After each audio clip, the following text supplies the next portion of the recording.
Hello সবাইকে, কি অবস্থা সবার? যে ১২টা কারণে আপনাদের ফাইবার অ্যাকাউন্ট ডিসেবল অথবা ব্যান হয়ে যেতে পারে। আপনারা ইতিমধ্যে যারা ফাইবারে কাজ করতেছেন অথবা ফাইবারে কাজ করতে চাচ্ছেন, আজকের ভিডিওটা তাদের জন্যে। ফাইবার ফ্রিল্যান্সারদের জন্য একটি জনপ্রিয় প্ল্যাটফর্ম।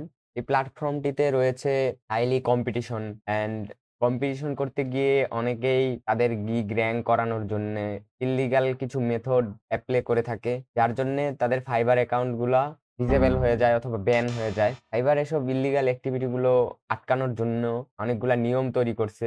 এই নিয়মের বাইরে গেলে আপনি অবশ্যই ব্যান হয়ে যাবেন। তো আমি আজকে এই ১২ টা রিজন বলতেছি, তার মধ্যে কতগুলা রিজন আপনাদের কাছে লেম মনে হলেও এগুলোর কারণে কিন্তু পরবর্তীতে আপনাদের অ্যাকাউন্ট ব্যান হয়ে যেতে পারে যখন আপনার অ্যাকাউন্টটা রিভিউতে যাবে। তো দেরি না করে চলুন শুরু করা যাক।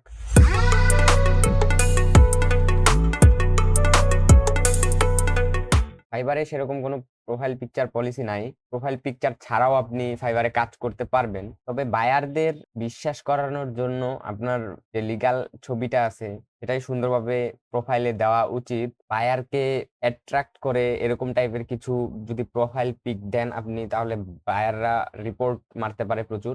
দ্যাটস ওয়াই আপনার ফাইবার অ্যাকাউন্টটা ডিসেবল হয়ে যেতে পারে। মানে আমি বুঝাইতে চাচ্ছি যে আপনার প্রোফাইল পিক বাদ দিয়ে আপনি যদি অন্য কিছু দেন, আপনার ছবি বাদ দিয়ে, তবে সেটা সেলস পারসনের মতো যাতে বিহেভিয়ার না করে, তাহলেই হয়ে যাচ্ছে। আপনার রিয়েল পিক না দিলেও হবে, সমস্যা নাই। তবে রিয়েল পিকটা দেওয়াই বেটার।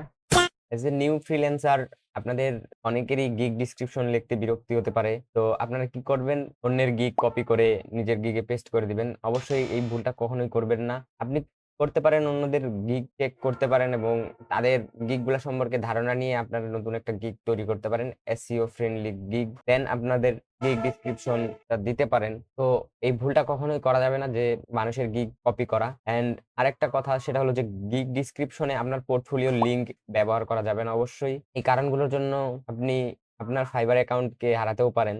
আপনি যদি বায়ার রিকোয়েস্টের জন্য সেইম একটা ডেসক্রিপশনই বারবার সেন্ড করেন বায়ারদের, তাহলে আপনাকে কেউ রিপোর্ট মেরে দিতে পারে। কারণ দেখবেন লক্ষ্য করে যে কোনো বায়ার মাঝে, মাঝে ২ টা রিকোয়েস্ট দেয়, বায়ার রিকোয়েস্ট। অ্যান্ড এটার সম্ভাবনা খুবই কম। তবে কাজ পাওয়ার জন্য বায়ার রিকোয়েস্টটা বায়ারের যে রিকোয়ারমেন্ট সেই অনুযায়ী দেওয়া ভালো। একটা নির্দিষ্ট কোনো ডেসক্রিপশন লিখে রাখলেন আপনি বায়ার রিকোয়েস্ট দেওয়ার জন্য, এটা করার দরকার পড়ে না। আর আপনি যদি বায়ার রিকোয়েস্টে বড় ডেসক্রিপশনটা এমনভাবে লেখেন যে বায়ারদের জন্য একদম বিরক্তিকর হয়ে যাচ্ছে, তবে তারা রিপোর্ট করে দিতে পারে।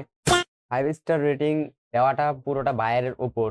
আপনি যখন আপনার কোনো বায়ারকে 5 স্টার রেটিং এর জন্য মেসেজ করবেন অ্যান্ড আপনার অ্যাকাউন্ট কখনো যদি কোনোদিন রিভিউতে যায় অ্যান্ড ফাইবার আপনার যে চ্যাটিং গুলা সেগুলোকে যদি চেক করে, দেন আপনি কিন্তু কয়েক মাসের জন্য আপনার অ্যাকাউন্টটি ব্যান করে দিতে পারে তারা। 5 স্টার রেটিং এর দিকে না চেয়ে আপনি আপনার বায়ারকে স্যাটিসফাই করার ট্রাই করুন। রেটিং কখনোই আপনার কাজ আসা বন্ধ করবে না। দ্যাটস ওয়াই আপনি রেটিং এর পিছনে না ছুটে আপনার যে বায়ার গুলো আছে সেগুলাকে স্যাটিসফাই করার ট্রাই করুন। সাকসেস এমনি, এমনি পেয়ে যাবেন। আপনি আপনার যে গিগটা আছে সেই গিগটা Facebook এ শেয়ার করতেছেন। দেন Facebook থেকে লিঙ্কটা ক্লিক করে Facebook এ হোক বা মেসেঞ্জারে হোক, অন্যান্য সোশ্যাল মিডিয়া প্ল্যাটফর্ম গুলাতে শেয়ার করতেছেন। দেন ওইখান থেকে ক্লিক করার পর ফাইবারে এসে আপনি আপনার রিলেটিভস হোক, ফ্রেন্ডস হোক, তাদেরকে দিয়ে সেভ করায় নিচ্ছেন গিগটা অ্যান্ড ক্লিক করতেছে এখানে একটা। তো এটা কিন্তু পুরাটা একেবারে নেগেটিভ একটা ইমপ্যাক্ট ফেলে আপনার গিগটার উপর। কারণ ফাইবার তো অলরেডি জানে আপনার গিগটাতে ক্লিকটা কিন্তু Facebook থেকে আসতেছে। কারণ তাদের কিন্তু যত কুকি আছে আমরা সব একসেপ্ট করে ফেলি যখন অ্যাকাউন্ট ক্রিয়েট করি।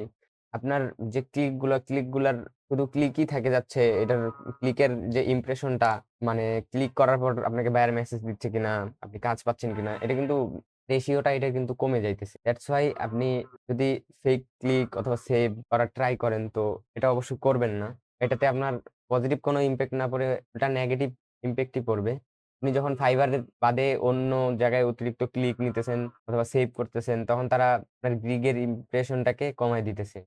আপনি যদি একসাথে একাধিক অ্যাকাউন্ট ইউজ করতে চান, দেন আপনাকে অবশ্যই আরো একটা ডিভাইস, মানে সেকেন্ড অ্যাকাউন্টের জন্য অবশ্যই আরো একটা ডিভাইস রাখতে হবে। এভাবে একটা ডিভাইসে আপনি যদি ২ টা অ্যাকাউন্ট চালান, তবে আপনার ব্যান হওয়ার চান্সেস অনেক। একসাথে অনেকগুলা বায়ার অ্যাকাউন্ট হোক, সেলার অ্যাকাউন্ট হোক, একটা ডিভাইসে অবশ্যই লগইন করবেন না। কিছু ফ্রিল্যান্সার আছে যারা কি করে, নিজের একটা ডিভাইসেই আরো ২ টা সেলার অ্যাকাউন্ট ক্রিয়েট করে ওইখান থেকে নিজের বায়ার অ্যাকাউন্টে অর্ডার দেয়, দেন ওখান থেকে একটা রিভিউ নেওয়ার ট্রাই করে। তো এটা অবশ্যই করা যাবে না। এটা করলে Fiverr আপনাকে ব্যান করে দিবে। কজ আপনি যে ডিভাইসে এই কাজগুলা করতেছেন সবগুলা রেকর্ড কিন্তু Fiverr এর কাছে আসছে। আর আপনি যদি একাধিক অ্যাকাউন্ট চালান আলাদা, আলাদা ডিভাইসে, দেন সব ডিভাইসে কিন্তু অ্যাক্টিভ থাকার লাগবে আপনাকে। কজ Fiverr যারা ইনঅ্যাক্টিভ সেলার আছে তাদের প্রতি সেরকম এফোর্ট দেয় না। আর আপনি যদি VPN ব্যবহার করে লগইন করার ট্রাই করেন তাহলে অবশ্যই করবেন না সেটা। আপনার অ্যাকাউন্টটি অবশ্যই ঝুঁকিতে চলে যাবে। একটার বেশি অ্যাকাউন্ট ইউজ করেন, বায়ার অ্যাকাউন্ট হোক, সেলের অ্যাকাউন্ট, দেন অ্যাকাউন্ট গুলোকে আলাদা, আলাদা আইপি দিয়ে অবশ্যই চালাবেন, আলাদা, আলাদা ডিভাইস। ফেক রিভিউ পাওয়াটা এখন খুব সহজ হয়ে গেছে। আপনি টাকা দিলেই ফেক রিভিউ পেয়ে যাবেন। Fiverr কিন্তু শুধু জেনুইন রিভিউ গুলা আছে যেগুলা ওগুলা ডিটেক্ট করে। নতুন যারা সেলার আছে তারা গিগ রিভিউ খুঁজতে থাকে। আর কিছু মানে অসাধু ব্যবসায়ী আছে যারা কি করে ফেক সেলার অ্যাকাউন্ট ক্রিয়েট করে নতুন ফ্রিল্যান্সারদের কাছে রিভিউ সেল দেয়। কিন্তু অ্যালগরিদম কিন্তু মানুষের চেয়ে চালাক। Fiverr এর যে অ্যালগরিদমটা আছে সেটা কিন্তু ফেক রিভিউ, জেনুইন রিভিউ এগুলো কিন্তু খুঁজে পায়। তো অবশ্যই এটা করবেন না যে কারো কাছ থেকে রিভিউ রেটিংস কিনে নিলেন। আপনি যদি যেকোনো একটা রিয়েল বায়ারের কাছ থেকে রিভিউ নেন অথবা আপনি যদি মার্কেট প্লেসের বাইরে কাজ করেন, যদি কাউকে চিনেন যারা Fiverr থেকে সার্ভিস কিনে তাদের কাছ থেকে রিভিউ নেওয়ার চেষ্টা করবেন তাদের সাথে কথা বলে। এই গিগ ইমেজেস অবশ্যই দিবেন না Fiverr এ। যা কিছু দিবেন নিজে থেকেই দিবেন। Canva আছে গিগ ইমেজ ডিজাইন করার জন্যে। নিজে থেকে সুন্দর মতো ডিজাইন করে তারপরেই Fiverr এ সেগুলো আপলোড দিবেন। কারো ছবি উঠিয়ে নিজের গিগে দেওয়া যাবে না। Google থেকে দিবেন না ছবি। যা কিছু করবেন নিজে থেকে ক্রিয়েট করে দেন করবেন। আর গিগে অবশ্যই ট্রাই করবেন যে একটা ভিডিও দেওয়ার। ভিডিও দিতে পারেন তাহলে ভিডিও দেওয়ার ট্রাই করবেন। আপনার সার্ভিস গুলো সুন্দরভাবে ডিফাইন করে একটা ভিডিও ক্রিয়েট করে ভিডিওটা আপলোড দিতে পারেন। আমরা যে বায়ার রিকোয়েস্ট গুলা পাই সেগুলাতে শুধুমাত্র যারা সার্ভিস কিনতেছে তাদের রিকোয়েস্ট। এখন আপনি নতুন ফ্রিল্যান্সার হইলে বায়ার রিকোয়েস্টে আপনি নিজের সার্ভিস গুলা ডিফাইন করে একটা রিকোয়েস্ট দিতেছেন। বায়ার রিকোয়েস্টে আপনার কে দেখবে? যারা সেলার শুধু তারাই দেখবে। অতএব আপনার বায়ার রিকোয়েস্ট দেওয়াটা বায়ার রিকোয়েস্ট দিয়ে নিজের সার্ভিস সেল দেওয়াটা কিন্তু বোকামি। আর এটা করলে কিন্তু আপনি ভবিষ্যতে ব্যানও হয়ে যেতে পারেন Fiverr থেকে। তো এই ভুলটা অবশ্যই কখনো করবেন না। নিজের যে সার্ভিসটা আছে সেটা বায়ার রিকোয়েস্ট হিসেবে পোস্ট করবেন না।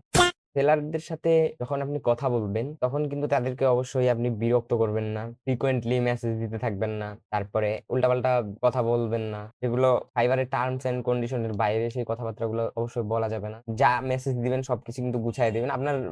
আপনি যদি ১ মিনিট পরেও রিপ্লাই দেন বায়ারের মেসেজের, তবুও আপনার যে রেসপন্স রেটটা সেটা ১ ঘন্টাই থাকবে। আপনি যদি ৫৯ মিনিট পরেও যদি রিপ্লাই দেন, দেন ওইটাও কিন্তু ১ ঘন্টাই থাকবে। তো কিছু সময় নিয়ে সুন্দরভাবে গুছিয়ে একটা রিপ্লাই দেওয়ার ট্রাই করবেন। অবশ্যই অবাঞ্ছিত কোনো কিছু বলবেন না, যেটার কারণে Fiverr আপনাকে ব্যান করে। আপনি যদি মার্কেট প্লেসের বাইরে যদি পেমেন্ট নিতে চান তাহলে আপনার আইডি অদূর ভবিষ্যতে ডিসেবল হয়ে যেতে পারে, ব্যান হয়ে যেতে পারে। আপনি যদি ডিরেক্টলি বলে দেন বায়ারে যে আমি এবারের বাইরে পেমেন্ট নিবো, তাহলে কিন্তু আপনার অ্যাকাউন্ট ওয়ার্নিং এ চলে যাবে এন্ড কয়েক মাসের জন্য ডিসেবল করে দিতে পারে অথবা পার্মানেন্ট ডিসেবল করে দিতে পারে। আপনার চ্যাট বক্সে যদি আপনি টাইপ করেন তাহলে দেখতে পাবেন যে এখানে একটা ওয়ার্নিং দিয়ে দিছে অলরেডি যে providing email, Skype, phone number is not allowed if it is needed as a part of service, otherwise all communication must go through Fiverr। আপনার যদি প্রয়োজন হয় শুধুমাত্র তাহলে আপনি তাদের আইপি, ফোন নাম্বার অথবা ইমেল নিতে পারবেন। এখন আপনার যদি অ্যাকাউন্ট রিভিউ এ যায় এন্ড আপনি আননেসেসারিলি আপনি বায়ারের কাছ থেকে ফোন নাম্বার নিছেন, দেন আপনার অ্যাকাউন্ট তো অবশ্যই ব্যান হয়ে যাবে। যদি আপনি সেরকম রিজন দেখাইতে পারেন যে হ্যাঁ এইজন্য আমি ফোন নাম্বারটা নিছিলাম অথবা স্কাইপিটা নিছিলাম, তাহলে আপনার অ্যাকাউন্টটা বেঁচে যেতে পারে। তো অবশ্যই এই ব্যাপারগুলো খেয়াল করবেন। এন্ড এটা দেখতে পাচ্ছেন যে একটা পানামার বায়ার, সে ২০১৭ থেকে করে সে আমাকে তার নাম্বারটা কিভাবে শেয়ার করছে জানেন? ৩ ডিজিট ৪ ডিজিট ৪ ডিজিট এভাবে সে নাম্বারগুলো শেয়ার করে যাতে তার অ্যাকাউন্টটা ব্যান না হয়। বিকজ এটা হচ্ছে ইল্লিগাল Fiverr এ।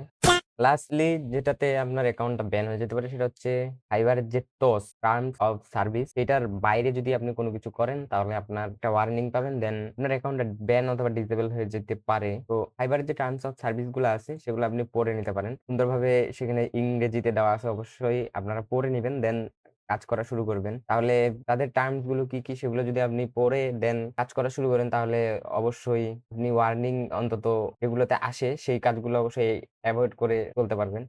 তো এই কারণগুলোর জন্যে আপনার Fiverr অ্যাকাউন্টটা ব্যান হয়ে যেতে পারে। আমিও অনেক ভুল করছি যেগুলোর জন্য আমি ব্যান হয়ে যেতে পারি। দেখেন আমি ডিরেক্টলি নাম্বার শেয়ার করে ফেলেছি। তো এগুলোর জন্য আমি অবশ্যই ব্যান হয়ে যাবো। আমার এন্ড ভুল থেকেই শিক্ষা নিতে হবে। এর জন্য ব্যান হয়ে যাবো। আমার এখনো ব্যান হয়নি। তবে যদি কোনোদিন রিভিউতে যাই আমার অ্যাকাউন্ট অবশ্যই ব্যান হয়ে যাবে। তো যেহেতু আমার কাজগুলো পুরো মার্কেট প্লেসের বাইরেই সব করা হয়, Fiverr অ্যাকাউন্টের তেমন দরকার পড়ে না। আমার Fiverr অ্যাকাউন্টে সেরকম অর্ডার পড়ে না। যা কাজ হয় সব বাইরেই হয়। কাস্টমাররা নক দেয়, দেন ওদের সাথে কথা বলে মার্কেট প্লেসের প্লেসের বাইরের কাজ করা হয়। দ্যাটস ওয়াই আমার এটা নিয়ে সেরকম চিন্তা নেই। কিন্তু আপনি যদি এমন একটা সার্ভিস সেল করতেছেন যেটা আপনাকে ফাইবারেই সেল করা লাগবে, আপনি মার্কেট প্লেসে বাইরে পেমেন্ট নিতে পারবেন না, অথবা পেমেন্ট নিতে গেলে আপনার একটা ডাউট থেকে যাবে যে পেমেন্টটা পাবেন কিনা, সেই ক্ষেত্রে আপনি এই 12টা রিজন অ্যাভয়েড করে চলতে পারেন। তো আশা করি ভিডিওটি ভালো লাগবে। আজকের মতো এতটুকুই।